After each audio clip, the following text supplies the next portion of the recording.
നമസ്കാരം. UK മലയാളി ന്യൂസിലേക്ക് സ്വാഗതം. ഉയർന്ന വിദ്യാഭ്യാസത്തിന് ശേഷം ഇനി UK-യിൽ താമസമാക്കാം. ഇന്ത്യൻ വിദ്യാർത്ഥികൾക്ക് ആകർഷകമായ അവസരമൊരുക്കി UK. Technology, engineering, biomedical science തുടങ്ങിയ മേഖലകളിലെ പ്രതിഭകളെ ആകർഷിക്കുക എന്ന ലക്ഷ്യത്തോടെയാണ് UK post study works visa നടപ്പിലാക്കിയിരിക്കുന്നത്. ബ്രിട്ടനിലെ ഉന്നത വിദ്യാഭ്യാസത്തിന് ശേഷം തൊഴിൽ സാധ്യത തേടുന്ന ഇന്ത്യൻ വിദ്യാർത്ഥികൾക്ക് ആകർഷകമായ അവസരങ്ങൾ ഒരുക്കി UK. Technology, engineering, biomedical science തുടങ്ങിയ മേഖലകളിലെ ആകർഷകമാക്കുക എന്നതാണ് UK പോസ്റ്റ് സ്റ്റഡിയുടെ ലക്ഷ്യം. UK-യിലെ ബർമിംഗ്ഹാം സർവകലാശാലയുടെ പ്രൊവിസ്റ്റും വൈസ് പ്രിൻസിപ്പലുമായ ഡോക്ടർ സ്റ്റീഫൻ ജെർവിൻസ് ഗോവ സന്ദർശന വേളയിലാണ് ഇക്കാര്യം വ്യക്തമാക്കിയത്. കഴിഞ്ഞ 3 വർഷങ്ങളിലായി 2500ഓളം ഇന്ത്യൻ വിദ്യാർത്ഥികളെ ബർമിംഗ്ഹാം പഠനത്തിനായി തിരഞ്ഞെടുത്തിരുന്നു. ഒരു വർഷത്തിൽ ഏകദേശം 60 ബിരുദ വിദ്യാർത്ഥികളും 1000 ബിരുദാനന്തര വിദ്യാർത്ഥികളുമാണ് ഇന്ത്യയിൽ നിന്നും ബർമിംഗ്ഹാമിലേക്ക് എത്തുന്നത്.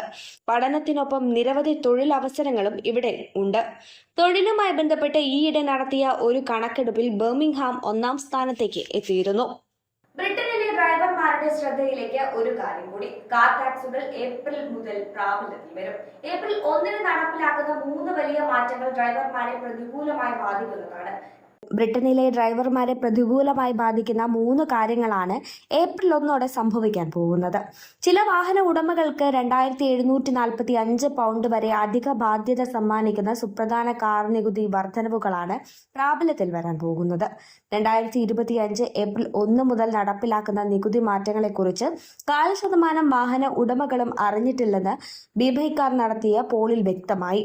ഇലക്ട്രിക് വെഹിക്കിൾ ഉടമകൾക്ക് ആദ്യമായി നികുതി വരുന്നതും പുതിയ വാഹനങ്ങൾ വാങ്ങുന്നവർ നേരിടുന്ന അധിക സാമ്പത്തിക ബാധ്യതയും ഇതിൽ ഉൾപ്പെടും. ചാൻസലർ റേച്ചൽ റീവ്സിന്റെ ഓട്ടം ബജറ്റിലാണ് വെഹിക്കിൾസ് എക്സൈസ് ഡ്യൂട്ടിയിലെ മാറ്റങ്ങൾ പ്രഖ്യാപിച്ചത്. പെട്രോൾ, ഡീസൽ കാറുകൾക്ക് മേലുള്ള ആഘാതമെന്നാണ് ഇതിനെ വിശേഷിപ്പിച്ചിരിക്കുന്നത്. ഇതിന് പുറമെയാണ് 2022-ൽ ടോറി ഗവൺമെന്റ് ഇവകൾക്കായി പ്രഖ്യാപിച്ച പുതിയ നിയമങ്ങൾ നിർത്തലാക്കാൻ ചാൻസലർ തീരുമാനിച്ചിരിക്കുന്നത്. ഈ വർധനവിലൂടെ വർഷത്തിൽ 400 മില്യൺ പൗണ്ട് ട്രഷറികളിലേക്ക് ഒഴുകുന്നു എന്നാണ് റീവ്സ് MP-മാരോട് പറഞ്ഞത്. എന്നാൽ 75% വാഹന ഉടമകൾക്കും ഈ മാറ്റങ്ങളെക്കുറിച്ച് അറിവില്ലെന്നതാണ് വസ്തുത. ആർട്ടിഫിഷ്യൽ ഇന്റലിജൻസ് ഉപയോഗിച്ച് കുട്ടികളെ ലൈംഗികമായി ദുരുപയോഗം ചെയ്യുന്നത് നിയമവിരുദ്ധമാക്കാൻ UK ഒരുങ്ങുന്നു. ഇതിനാൽ പുതിയ നിയമങ്ങൾ നടപ്പിലാക്കാനാണ് സർക്കാർ പദ്ധതിയിടുന്നത്. കുട്ടികൾക്ക് നേരെയുള്ള അതിക്രമങ്ങളും ലൈംഗിക ചൂഷണങ്ങളും ദിനംപ്രതി വർദ്ധിച്ചു വരികയാണ്. ഓരോ ദിവസവും 800ഓളം കേസുകളാണ് റിപ്പോർട്ട് ചെയ്യപ്പെടുന്നത്. ഈ സാഹചര്യത്തിൽ ആർട്ടിഫിഷ്യൽ ഇന്റലിജൻസ് ഉപയോഗിച്ച് കുട്ടികളെ ലൈംഗികമായി ദുരുപയോഗം ചെയ്യുന്നത് നിയമവിരുദ്ധമാക്കാൻ ഒരുങ്ങി UK. ഇതിനായി പുതിയ നിയമങ്ങൾ നടപ്പിലാക്കാനാണ് സർക്കാർ പദ്ധതിയിടുന്നത്.